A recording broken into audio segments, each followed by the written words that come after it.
அணி திரள்வோம் இறை மக்களே, அன்பில் வாழ்வோம் ஓர் குலமாய். அனைத்தும் படைத்து அழைத்து காக்கும் அன்பு தெய்வம் அழைக்கின்றார். ஆண்டவரே, உமது இரத்தத்தால் குலம், மொழி, மக்களினம், நாடு ஆகிய அனைத்து நின்றும் எங்களை மீட்டுக் கொண்டீர். ஆட்சியுரிமை பெற்றவர்களாக எங்களை கடவுளுக்காக ஏற்படுத்தினீர். தந்தை, மகன், தூய ஆவியாரின் பெயராலே. நம் ஆண்டவராகிய இயேசு கிறிஸ்துவின் அருளும் கடவுளின் அன்பும் தூய ஆவியாரின் நட்புறவும் உங்கள் அனைவரோடும் இருப்பதாக.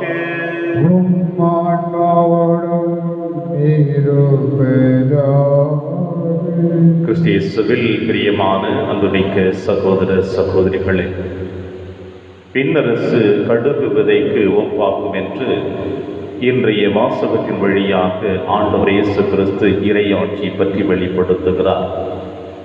எந்த அளவிற்கு கடுகு விதை இருக்கின்ற விதைகளில் எல்லாம் சிறியதாக காணப்பட்டாலும் அது வளர்ந்து பெரிய மரமாக வருகின்ற பொழுது அதிலே வானத்து பறவைகள் வந்து அமர்ந்து இளைப்பாறுவது போல நாம் அனைவருமே இந்த மன்னகத்தில் விதைக்கப்பட்ட கடுகு விதைகளைப் போல நாமும் பிறருடைய வாழ்விற்கு உறுதுணையாக இருக்க வேண்டும் என்று நம் ஆண்டவர் அழைக்கப்படுகிறார்.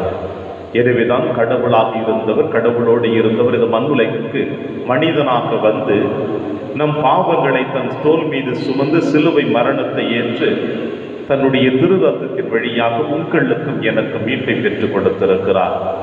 எனவே வெள்ளிக்கிழமை இன்று ஆண்டவர் இயேசு கிறிஸ்துவினுடைய பாடுகளை நினைவு கூறக்கூடிய நாள். நம் பாவங்களுக்காக சிலுவையை சுமந்த ஆண்டவர் இயேசு கிறிஸ்து இன்று உங்களையும் என்னையும் நம் பாவங்களை அவருடைய திருப்பாதத்தில் அர்ப்பணித்து அவற்றுக்காக மன்னிப்பை பெற்று அவருடைய அன்பின் குழந்தைகளாக வாழ அழைக்கப்படுகிறார். எனவே இயேசுவின் அழைப்பை ஏற்றவர்களாக திருப்பலியிலே நம் அனைவரும் பங்கெடுப்போம். திருப்பலி ஒப்புவிடுக்கு தகுதி பெறுவோர் நம்முடைய பாவங்களை ஏற்று மனம் வருந்துவோம், இறைவனின் மன்னிப்பை பெறுவோம். எல்லாம் வல்ல இறைவனிடமும் சகோதர சகோதரிகளை உங்களிடமும் நான் பாவியினை ஏற்றுக்கொள்கின்றேன். ஏனெனில் என் சிந்தனையாலும் சொல்லாலும் செயலாலும் கடமையில் தவறியதாலும் பாவங்கள் பல செய்தேன். என் பாவமே, என் பாவமே, என் பெரும் பாவமே.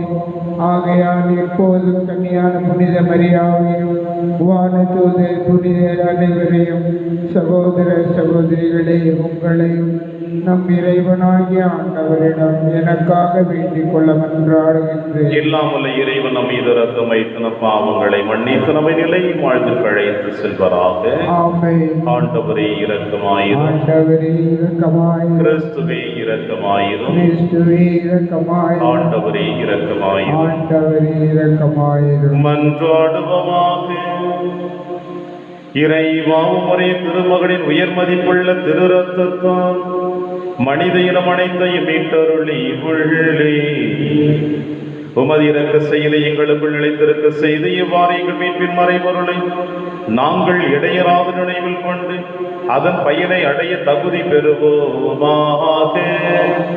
உம்மோடும் தூயாமையாரின் ஒன்றைப்பில் இறைவனாய் என்றென்றும் வாழ்ந்து ஆட்சி செய்கிற எங்கள் ஆண்டவர் இயேசு கிறிஸ்து வழியாக உம்மை மன்றாடுகின்றோம். முதல் வாசகம். பெரிய போராட்டத்தையே மன உறுதியோடு ஏற்றுக்கொண்டீர்கள். எனவே எதிர்நோக்கை இழந்து விடாதீர். எபிரேயருக்கு எழுதப்பட்ட திருமுகத்திலிருந்து வாசகம். அதிகாரம் 10, இறை திருவசனங்கள் 32 முதல் 39 முடிய. சகோதரர் சகோதரிகளே, முன்னைய நாள்களை நினைவு கூறுங்கள். நீங்கள் ஒளி பெற்ற பின் உங்களுக்கு நேரிட்ட துன்பம் நிறைந்த போராட்டத்தை மன உறுதியோடு ஏற்றுக்கொண்டீர்கள். சில வேளைகளில் நீங்கள் இகழ்ச்சிகளுக்கும் வேதனைகளுக்கும் ஆளாகி வேடிக்கை பொருளானீர்கள். வேறு சில வேளைகளில் இந்நிலைக்கு ஆளானோரின் துன்பங்களில் பங்கு பெற்றீர்கள். கைதிகளுக்கு பரிவிரக்கம் காட்டினீர்கள். உங்கள் உடைமைகள் பறிமுதல் செய்யப்பட்ட போதும் மகிழ்ச்சியுடன் ஏற்றுக்கொண்டீர்கள். ஏனெனில் சிறந்த நிலையான உடைமைகள் உங்களுக்கு உள்ளன என்பதை அறிவீர்கள். உங்களிடம் இருக்கும் துணிவை கைவிட்டு விடாதீர்கள். இதற்கு மிகுந்த கைமாறு உண்டு. கடவுளின் திருவுள்ளத்தை நிறைவேற்றி அவர் வாக்களித்ததை நீங்கள் பெற்றுக்கொள்ள உங்களுக்கு மன உறுதி தேவை. இன்னும் மிக மிக குறுகிய காலமே இருக்கிறது. வர இருக்கின்றவர் வந்து விடுவார், காலம் தாழ்த்த மாட்டார். நேர்மையுடன் நடக்கும் என் அடியார் நம்பிக்கையினால் வாழ்வு அடைவார். எவராவது பின்வாங்கி செல்வார் என்றால் அவரில் நான் மகிழ்ச்சியுறேன். நாமோ பின்வாங்கி சென்று அழிவுறுவோர் அல்ல, மாறாக நம்பிக்கையையும் வாழ்வையும் காத்துக்கொள்வோர் ஆவோம். இது ஆண்டவர் வழங்கும் அருள்வாக்கு.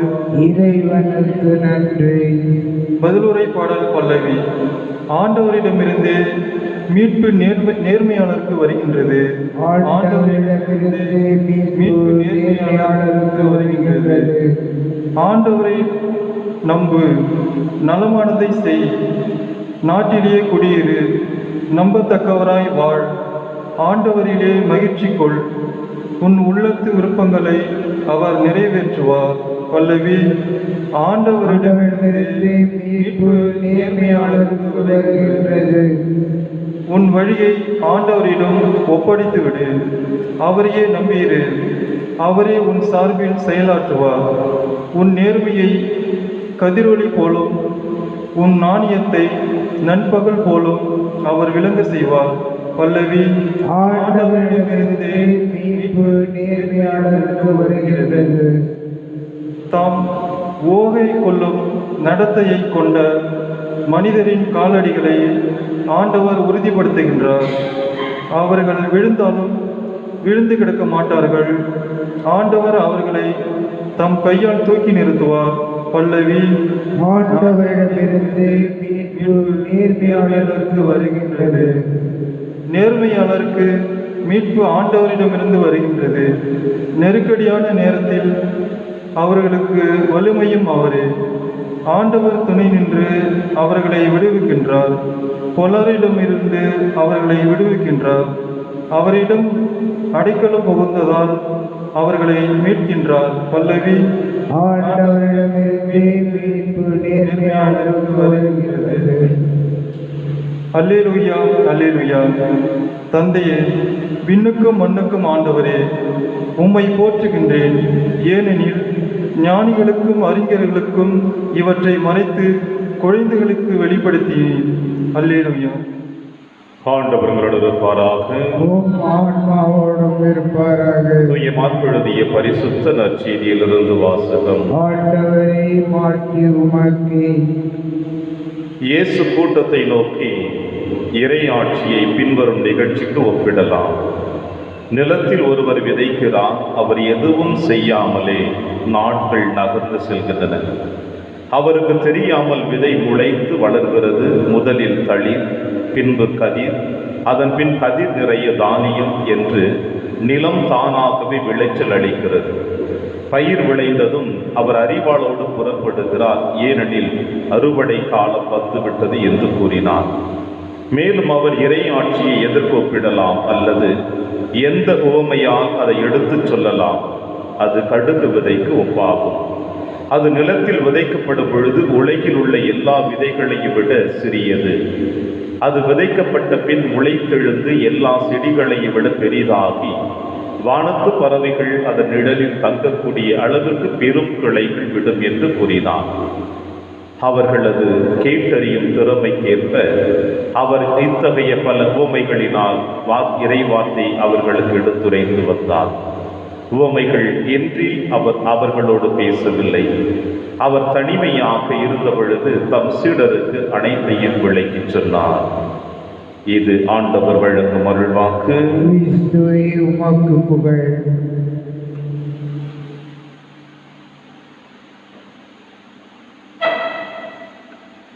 விண்ணரசு கடுகு விதைக்கு ஒப்பாகும்.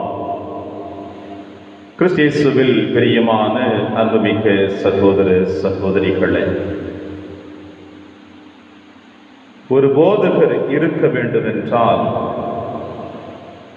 தன்னுடைய போதனையை மக்களுக்கு போதிக்க வேண்டும் என்றால் முதலில் அந்த போதகர் எப்படிப்பட்ட திறமைகளை அவர் பெற்றிருக்க வேண்டும் என்பதற்கு நம் ஆண்டவர் இயேசு கிறிஸ்து ஒருவரே சிறந்த உதாரணமாக காணப்படுகிறார். ஏனென்றால் ஒரு மனிதன் தன்னுடைய சிந்தனைகளை பிறரோடு பகிர்ந்து கொள்ள வேண்டும் என்றால், தன்னுடைய படைப்புகளை அடுத்தவரிடம் எடுத்து வந்து கொடுக்க வேண்டும் என்றால், தான் யார் என்பதை அடுத்தவர்களுக்கு புரிய வைக்க வேண்டும் என்றால், முதலில் இந்த போதகரோ தன்னை பற்றி அடுத்தவரிடம் சொல்ல இருக்கின்றவரோ தான் யார் என்பதை உணர்ந்து கொள்ள வேண்டும். அதாவது தான் யாருக்கு போதிக்க செல்லுகின்றோமோ அந்த மக்களை முழுவதுமாக புரிந்து கொள்ளக்கூடிய மனநிலை பெற்றிருக்க வேண்டும். யூத மத போதகரில் தலை சிறந்தவராக காணப்படுகிறவர் ஹில்லல் என்பவர். இவர் தன்னுடைய வாழ்நாளிலே போதகர்கள் எப்படி இருக்க வேண்டும் என்று சொல்லுகிறார். ஒவ்வொரு போதகனும் முதலில் அவன் எரிச்சல் இல்லாதவனாக இருக்க வேண்டும். காரணம் என்னவென்றால், தான் போதிக்கக்கூடிய மக்களுக்கு அவர்கள் புரிந்து கொள்ளக்கூடிய மனப்பக்குவத்தை இவன் புரிந்து கொள்ள வேண்டும். அவர்கள் எந்த நிலையில் இருக்கிறார்கள், உடல் ரீதியான மன ரீதியான மனோதத்துவத்தை இந்த போதகன் நன்கு அறிந்து வைத்து கொண்டு தன்னுடைய வார்த்தைகளை அவர்களுக்கு போதிக்க ஆரம்பிக்க வேண்டும்.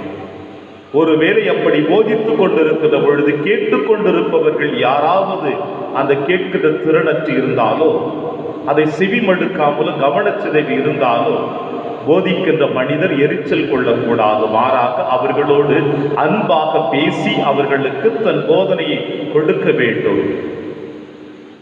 இது நம் ஆண்டவர் இயேசு கிறிஸ்துவிடம் மட்டும்தான் காணப்பட்டது. வேறு எந்த ஒரு மனிதனிடமும் இப்படிப்பட்ட போதனையை இந்த உலகத்திலே இதுவரை கண்டதாக சரித்திரமில்லை. ஒவ்வொரு முறையும் தான் சந்திக்கின்ற பிள்ளைகளுக்கு இறை வார்த்தையை அவர்களிடம் போதிப்பதற்கு முன்னதாக அவர்களுடைய அன்றாட வாழ்க்கை சூழ்நிலையை நன்கு அறிந்து வைத்திருக்கிறார். அவர்கள் மனப்பக்குவத்தை தெரிந்து வைத்திருக்கிறார். அவர்களோடு உரையாடி அவர்களோடு கலந்து பேசி அவர்களுடைய வாழ்க்கை நெறிமுறைகளை அறிந்து வைத்துக் கொண்டு அவர்கள் உடல் ரீதியான மன ரீதியான அனைத்து சூழ்நிலைகளையும் உள்வாங்கி அவர்களுக்குள் தான் வாழ்ந்து கொண்டிருப்பதை நம் ஆண்டவர் இயேசு கிறிஸ்து வெளிப்படுத்தி காட்டுகிறார் ஒவ்வொரு உவமைகளின் வாயிலாக. இதுதான் இயேசுவினுடைய இந்த மன்னகத்திலே அவர் ஆற்றிய பெரும் பணி. தான் யாரை சந்திக்க போகிறேனோ, தான் யாரோடு உறவு கொள்ளப் போகிறேனோ, தான் யாருக்காக உழைக்கப் போகிறேனோ அவர்களுடைய வாழ்வை தன்னுடைய வாழ்வாக ஏற்று அவர்களுக்குள் தன்னை அழைத்து சென்று அவர்களோடு தன் வாழ்வை பிணைத்து வாழ்ந்தவர் ஆண்டவர். எனவே தான் அவர்கள் புரிந்து கொள்ளக்கூடிய மனப்பக்குவத்தை கொடுத்து அவர்களுடைய அனுபவ ரீதியாக அவர்கள் எப்படி தன்னுடைய வாழ்நாளை கடந்து செல்லுகிறார்களோ அவர்களோடு தன்னுடைய நெளிவு சுழிவுகளை இணைத்துக் கொண்டு ஆண்டவர் இயேசு கிறிஸ்து இறை வார்த்தையை அவர்கள் உள்ளத்தின் ஆழத்தில் விதைத்து வைக்கிறார். ஆம்பிரியமான சகோதர சகோதரிகளே, இந்த மண்ணுலகிலே வாழ்ந்து கொண்டிருக்கின்ற நீங்களும் நானும் ஏதாவது ஒரு விதத்தில் ஒரு தலைமை பொறுப்பிலே நாம் வாழ்ந்து கொண்டிருக்கின்றோம். குடும்ப பொறுப்பாக இருக்கட்டும், அலுவலக பொறுப்பாக இருக்கட்டும், பங்கு பணியாளனாக இருக்கட்டும், கணவன் என்கின்ற நிலைமை, மனைவி என்கின்ற நிலைமை, சகோதரன் என்கின்ற நிலைமை, சகோதரி என்கின்ற நிலைமை, நண்பர்கள் என்கின்ற நிலைமையிலே பல வழிகளிலே நாம் தலைமை பொறுப்பை ஏற்று நாம் வாழ்ந்து கொண்டிருக்கின்றோம்.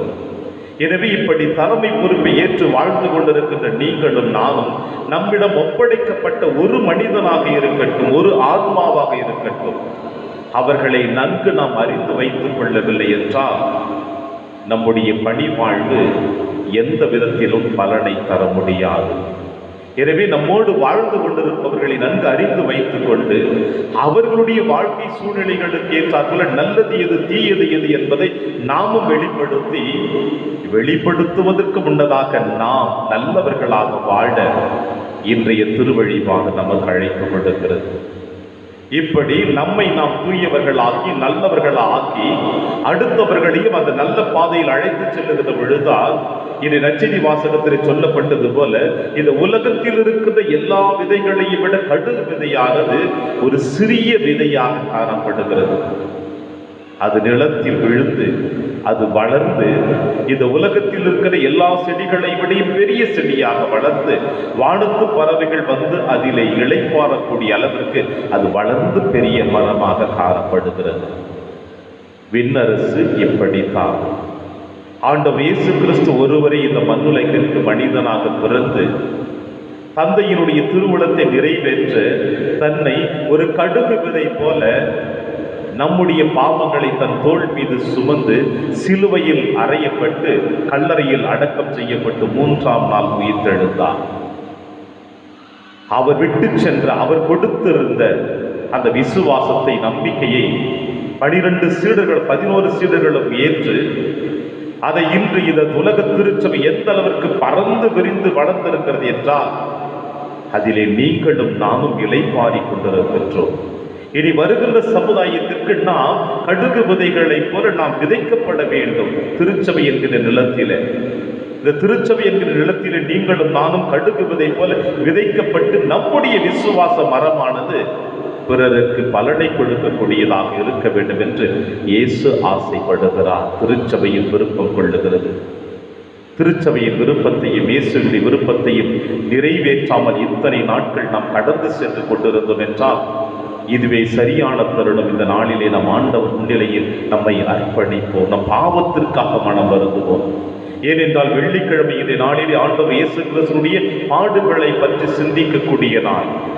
உன்னுடைய பாவத்திற்காக என்னுடைய பாவத்திற்காக இயேசு சிலுவையை சுமந்து கல்வாரி மலையிலே தன்னுடைய திரு ரத்தத்தை சிந்தி நம் மீட்புக்காக அவர் பலியாகி இருக்கிறார். அந்த நாளைத்தான் இன்று நாம் நினைவு கூறுகிறோம், பாடுகளின் வெள்ளியை. எனவே இயேசுவினுடைய பாடுகளின் மரணம் நம்முடைய மீட்பிற்காக கொடுக்கப்பட்டது. அவருடைய திரு ரத்தம் உங்களுடைய என்னுடைய இதயத்தை தூய்மைப்படுத்தி இருக்கிறது. அதை உணர்ந்து கொண்டோம் என்றால் நிச்சயமாக நம் பாவத்தை நாம் ஏற்றுக்கொள்ள முடியும். அதிலிருந்து விடுதலை அடைய முடியும்.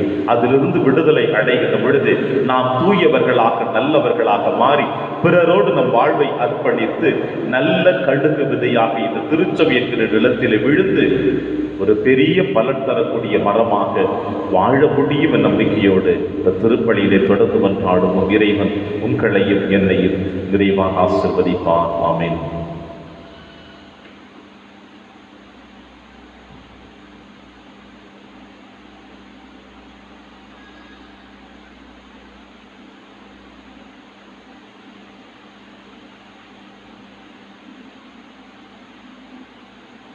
ஆண்டவரை அனைத்துலகின் இறைவா நீர் வாழ்த்து பெறுவீராக. ஏனெனில் வல்லமையிலிருந்து நாங்கள் அப்பத்தை பெற்றுள்ளோம். நிலத்தின் விளைவு மனித உழைப்பின் பயனுமான அப்பத்தை உமக்கு கொடுக்கின்றோம். இது எங்களுக்கு வாழ்வழிக்கும் அப்பமாக மாறும். இறைவன் என்றென்றும் வாழ்த்து பெறுவாராக.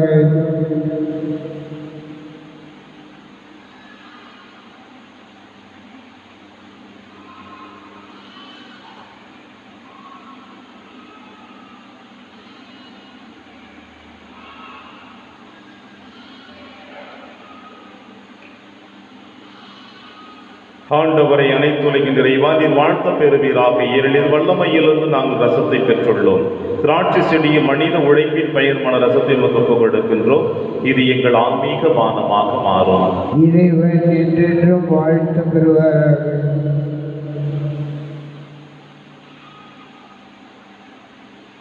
சகோதர சகோதரிகளை என்னுடையதும் உங்களுடையதுமான இப்பலி இல்லாமல தந்தையாக இறைவனுக்கு ஏற்றதாகும்படி செவியுங்கள். ஆண்டவர் தமது பெயரின் புகழ்ச்சிக்காகவும் மாட்சிக்காகவும் நமது நன்மைக்காகவும் புனித திரு அவை அனைத்து நலனுக்காகவும் உமது கையிலிருந்து இப்பலியை ஏற்றுக்கொள்வாராக. ஆண்டவரே மாண்புக்குரிய உமது திருமுன் எங்கள் காணிக்கைகளை படைத்துள்ளோம்.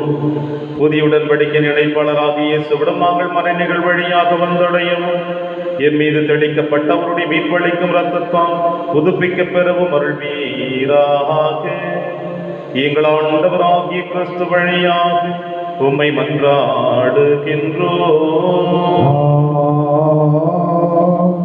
ஆண்டவர்களோடு இருப்பாராக. இதயங்களை மேலே எழுப்புங்கள். ஆண்டவருக்கு நன்றி கூறுவோம். அது தகுதியும் நீதியுமானது. ஆண்டவரே, தூயவரான தந்தையை என்றும் உள்ள எல்லாம் வல்ல இறைவா, என்னாலும் எவ்விடத்திலும் நாங்கள் உமக்கு நன்றி செலுத்துவது மெய்யாகவே தகுதியும் நீதியுமாகும், எங்கள் கடமையும் மீட்புக்குரிய செயலுமாகும். ஏனெனில் உம் திருமகனின் மீட்பளிக்கும் பாடுகளினால் உலகம் அனைத்தும் நல்லுணர்வு பெறுகின்றது. உமது மாண்பை அறிக்கை எடுக்கின்றது. சிலுவையின் வியத்தகு வலிமையினால் உலகத்தின் மீதும் தீர்ப்பும் சிலுவையில் அறை உண்டவரின் அதிகாரமும் விளங்குகின்றன. ஆகவே ஆண்டவரை, வானக தூதர் புனிதர் அனைவருடன் நாங்களும் சேர்ந்து உம்மை அறிக்கையிட்டு அக்களிப்புடன் சொல்லுவதாவது: தூயவர், தூயவர், தூயவர், வான்படைகளின் கடவுளாம் ஆண்டவர், விண்ணகமும் மன்னகமும் உமது ஆட்சியால் நிறைந்துள்ளன. உன்னதங்களிலே ஒரு சென்னா, ஆண்டவர் பெயரால் வருகிறவர் ஆசி பெற்றவர். உன்னதங்களிலே ஒரு சென்னா. ஆண்டவரே, நீர் மெய்யாகவே தூயவர், தூய்மை அனைத்திற்கும் ஒற்றாகவே உம்முடைய ஆவியை பொழிந்து இக்காணிக்கைகளை தூய்மைப்படுத்த உம்மை வேண்டுகிறோம். இவ்வாறு எங்கள் ஆண்டவர் இயேசு கிறிஸ்துவின் உடலும் இரத்தமுமாக எங்களுக்கு இவை மாறுவனவாக. அவர் பாடுபட உளக்கணிந்து தம்மை கையளித்த ஒரு அப்பத்தை எடுத்து நன்றி செலுத்தி அதை பிட்டு தம் சீடருக்கு அளித்து அவர் கூறியதாவது: அனைவரும் இதிலிருந்து பெற்று உண்ணுங்கள், ஏனெனில் இது உங்களுக்காக கையளிக்கப்படும் என் உடல்.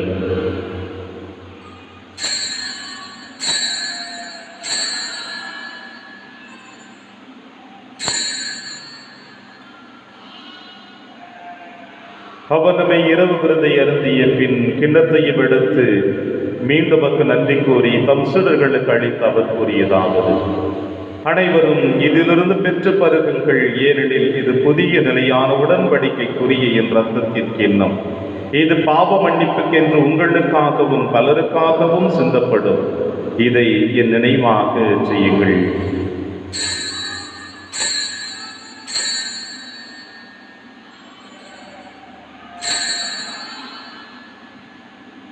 நம்பிக்கையின் மறைபொருள். ஆண்டவரே, நீர் வருமளவும் உமது இறப்பினை அறிக்கையிடுகின்றோம், உமது உயிர்ப்பினையும் எடுத்துரைக்கின்றோம். ஆகவே ஆண்டவரே, நாங்கள் கிறிஸ்துவின் இறப்பினையும் உயிர்ப்பினையும் நினைவு கூர்ந்து வாழ்வு தரும் அப்பத்தையும் மீட்பளிக்கும் கிண்ணத்தையும் உமக்கு கொடுக்கின்றோம். உன் திருமுன்னில் நமக்கு ஊழியம் புரிய தகுந்தவர்களினை எங்களை ஏற்றுக்கொண்டீர். எனவே உமக்கு நன்றி செலுத்துகின்றோம். மேலும் கிறிஸ்துவின் உடலிலும் ரத்தத்திலும் பங்கு கொள்ளும் எங்களை தூய ஆவியார் ஒன்று சேர்க்க வேண்டும் என உம்மை தாழ்மையுடன் மன்றாடுகின்ற ஆண்டவரே, உலகெங்கும் பரவி இருக்கும் திரு அவை நினைவு கூர்ந்திருளும். எங்கள் திருத்தந்தை பிரான்சிஸ், எங்கள் ஆயர் ஆண்டனி சுவாமி, எல்லா திருநிலையின் ஆகிய அனைவரோடும் உமது திரு அவை அன்பில் நிறைவு பெற செய்திருளும். மேலும் உயிர்த்தெழும் எதிர்நோக்குடன் துயில் கொள்ளும் எங்கள் சகோதர சகோதரிகளையும் இறந்தோர் அனைவரையும் இரக்கத்தோடு நினைவு கூர்ந்து திருவகு வழியில் ஏற்றருளும். எங்கள் அனைவர் மீதும் இரக்கமாயும். கடவுளின் கன்னி தாயான புனித மரியா, அவருடைய கணவரான புனித யோசேப்பு, புனித திருத்தூதர்கள், புனித பிரான்சிஸ் சேவேரியார், புனித கஸ்பார் மற்றும் இவ்விடைகள் மகோந்தவராய் இருந்தாகிய புனிதர் அனைவருடனும் நாங்கள் நினைவாழ்வில் பங்கு கொள்ளும் தகுதி பெற்று உம் திருமகன் இயேசு கிறிஸ்து வழியாக உம்மை புகழ்ந்தேத்து மரமருள உம்மை மன்றாடுகின்றோம். இவர் வழியாக இவரோடு இவரில் எல்லாம் வல்ல இறைவனாகிய தந்தையே, தூய ஆவியாரின் ஒன்றைப்பில் எல்லா புகழும் ஆட்சியும் என்றென்றும் உமக்கு உரியதே.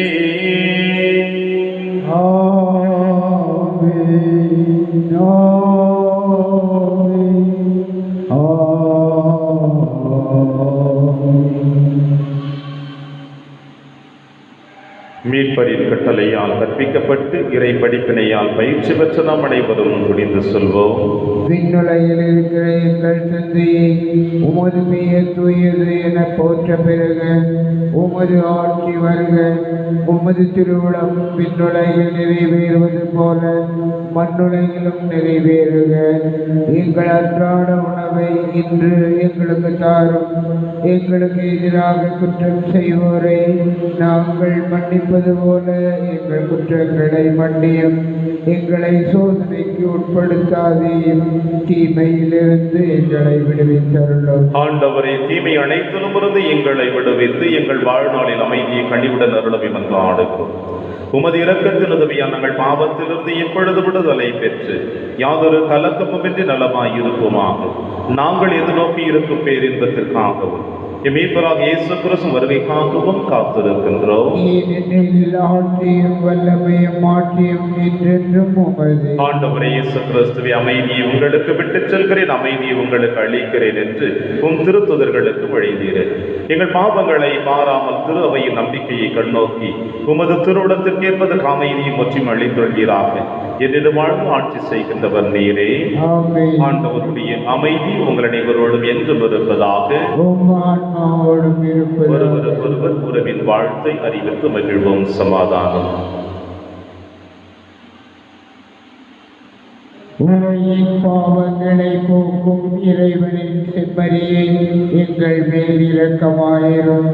உலகின் பாவங்களை போக்கும் இறைவனின் செம்மறியை எங்கள் மேல் இரக்கமாயிரும்.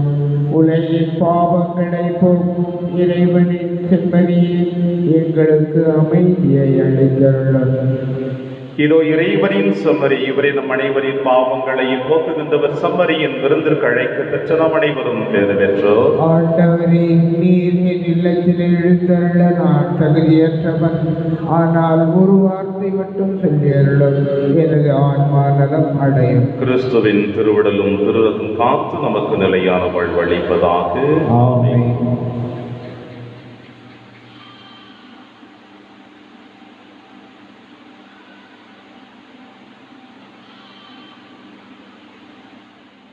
கிறிஸ்துவின் ஆன்மாவே என்னை புனிதமாக்கும். கிறிஸ்துவின் திருவுடலே என்னை மீட்டருளும். கிறிஸ்துவின் திரு இரத்தமே எனக்கு எழுச்சியூட்டும். கிறிஸ்துவின் விழாவின் தண்ணீரே என்னை கழுவிடுமே. கிறிஸ்துவின் பாடுகளே என்னை தேற்றிடுமே. ஓ நல்ல இயேசுவே, எனக்கு செவிசாயும். உம் திருக்காயங்களுள் என்னை மறைத்துள்ளும். உம்மிடமிருந்து என்னை பிரிய விடாதேயும். தீய பகையிடமிருந்து என்னை காத்தருளும். எனது இறப்பின் வேளையில் என்னை அழைத்தருளும். உம்மிடம் வர எனக்கு கட்டளையிட்டருளும். புனிதர்களோடு எக்காலமும் உம்மை புகழ செய்யும். ஆமென். நாம் போற்றும் திருக்கிண்ணம் கிறிஸ்துவின் ரத்தத்தில் பங்கு கொள்ளுதலாகும். நாம் விடும் அப்பம் கிறிஸ்துவின் உடலில் பங்கு கொள்ளுதலாகும். நன்றி கூறி மன்றாடுவமாக. ஆண்டவரை மீட்பளிக்கும் உணவால் வானத்தால் ஓட்டம் பெற்றுள்ள நாங்கள் எங்கள் மீட்பரின் திரு ரத்தத்தால் தோய்க்கப்பட உம்மை வேண்டுகின்றோம். அது எங்களுக்கு நிலை வாழ்வளிக்க பெருக்கெடுக்கும் நீரூற்றாய் இருப்பதாக. எங்கள் ஆண்டவராகிய கிறிஸ்து வழியாக உம்மை மன்றாடுகின்றோம். ஆண்டவர் உங்களோடு இருப்பாராக.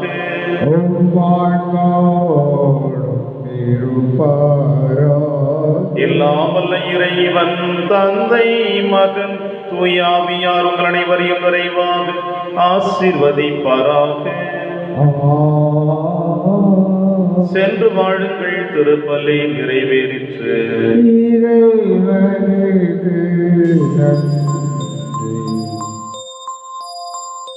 இயேசுவின் இருதயமே என்றும் இறங்கிடும் அருள்மயமே, உந்தன் ஆசியும் அருளும் சேர்ந்து வந்தால் எங்கள் ஆனந்தம் நிலை பெறுமே.